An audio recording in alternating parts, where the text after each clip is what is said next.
औज़ुबिल्लाहिमिनश्शैतानिर्रजीम बिस्मिल्लाहिर्रहमानिर्रहीम इय्याक नअब्दु व इय्याक नस्तईन। हरीपोर animals TV की जानिब से तमाम देखने और सुनने वाले दोस्तों को अस्सलामु अलैकुम। प्यारे दोस्तों, आज की ये वीडियो मेरे उन दोस्तों के लिए है जो कि अक्सर ये मैसेज करते रहते हैं कि हमारे बकरे और बकरियां मोटे नहीं होते, फरवा नहीं होते। इंशाअल्लाह ताला आज की इस वीडियो में मैं आप दोस्तों के लिए एक ऐसा वंडा बनाने का फार्मूला लेकर आया हूँ। ये वंडा बनाकर खिलाने के बाद इंशाअल्लाह ताला आपका ये मसला हमेशा के लिए हल हो जाएगा। इससे पहले कि वीडियो आगे चले, आप दोस्तों से गुजारिश है कि वीडियो को लाइक करना, शेयर करना, चैनल को सब्सक्राइब करना और बेल आइकन के बटन को प्रेस करना ना भूलिएगा, ताकि इस तरह की जितनी भी इन्फॉर्मेटिव वीडियो इस चैनल से अपलोड हों आप दोस्तों तक बआसानी पहुंचती रहें। सबसे पहले आप दोस्तों ने ये खल बिनोला तकरीबन 2 घंटे पहले भिगो कर रख लेनी है। तकरीबन 1 पाव खल आप भिगो कर रख लें।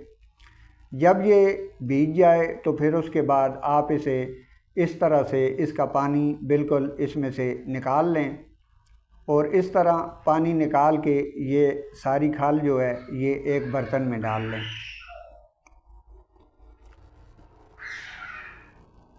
इस तरह से इसका पानी निकाल लें और निकाल के एक बर्तन में डाल लें।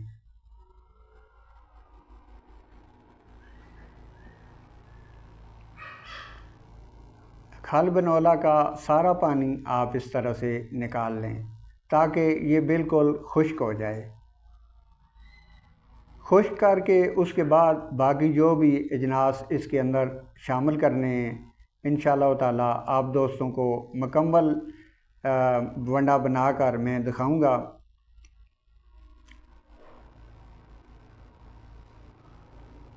ये इस तरह इसको जितनी भी खाल है इसमें से सारा पानी निकाल लें।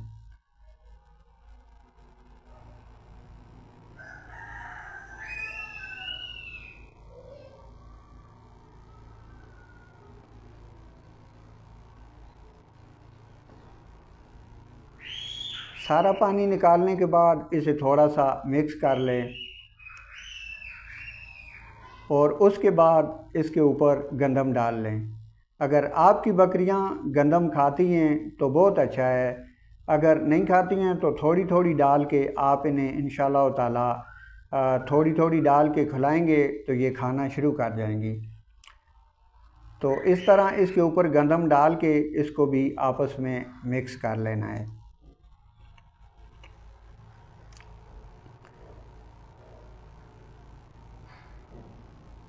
इसे अच्छी तरह से गंदम को और खल बिनोला को आपस में मिक्स कर लेना है।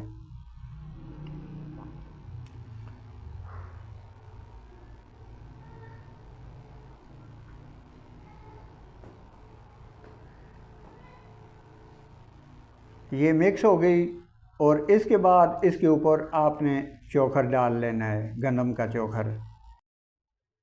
गंदम का चोकर डाल के भी इसे अच्छी तरह से मिक्स कर लेना है ताकि खल बिनोला, गंदम और गंदम का चोकर अच्छी तरह से मिक्स हो जाए।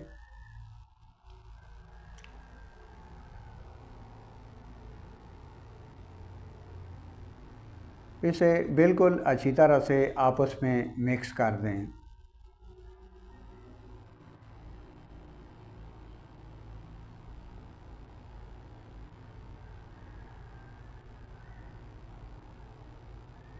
इसे बिल्कुल मिक्स कर दे ताकि ये बिल्कुल सब चीज़ें जितने भी अजनास हैं ये बिल्कुल एक जान हो जाएं।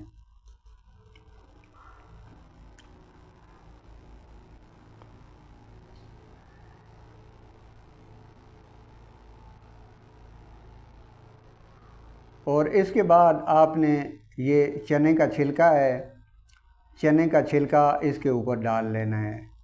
आप अगर मज़ीद कोई चीज़ें भी इसके ऊपर डालना चाहें, इसके अंदर डालना चाहें, मिक्स करना चाहें, आप अगर अपने जानवरों को खिलाना चाहें तो कोई मसले वाली बात नहीं है। आप इन चीज़ों को बढ़ा भी सकते हैं, या आप इसकी क्वांटिटी को भी ज़्यादा कर सकते हैं, या अगर ये ज़्यादा भी आप बनाना चाहें तो बना सकते हैं। मैं सिर्फ आप दोस्तों को एक फार्मूला बता रहा हूँ, तरीका बता रहा हूँ, ताकि इस तरह से ये बनाया जा सके। चने का छिलका डाल के भी आपने इसे अच्छी तरह से मिक्स कर लेना है।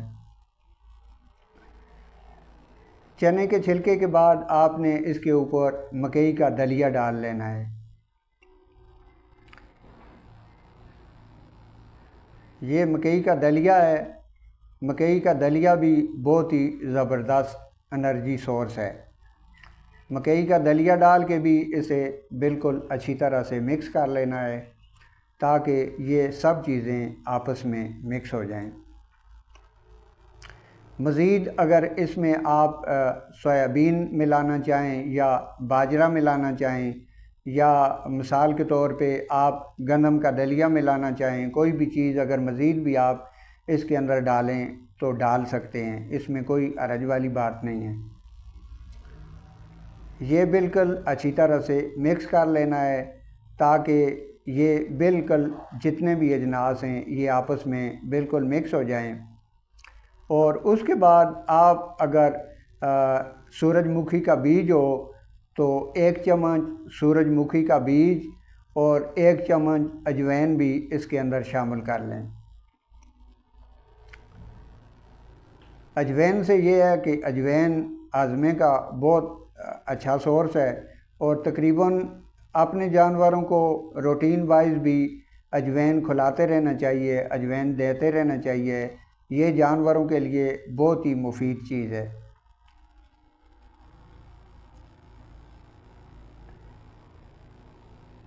इस तरह से बिल्कुल इसे आपस में मिक्स कर लें, ताकि ये बिल्कुल बेहतरीन तरह आपस में मिक्स हो जाए।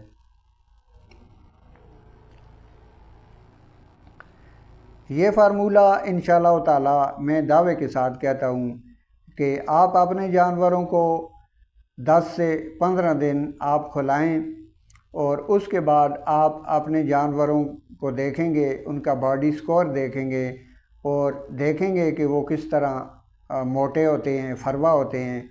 ख़ुसूसन दूध वाली जो बकरियां होती हैं उनके लिए तो ये बहुत ही ज़बरदस्त चीज़ है, और वैसे भी जो कमज़ोर जानवर हैं आप उन्हें भी ये फार्मूला, ये वंडा बना कर खिलाएँ। इंशाअल्लाह ताला जो बाज़ार से आप महंगे वंडे लाकर खिलाते हैं उनसे ये बहुत बेहतर है। उम्मीद है ये वीडियो आप दोस्तों को पसंद आई होगी। अल्लाह आप सबको हमेशा खुश व खुर्रम रखे। दुआओं में याद रखिएगा। अल्लाह निगहबान।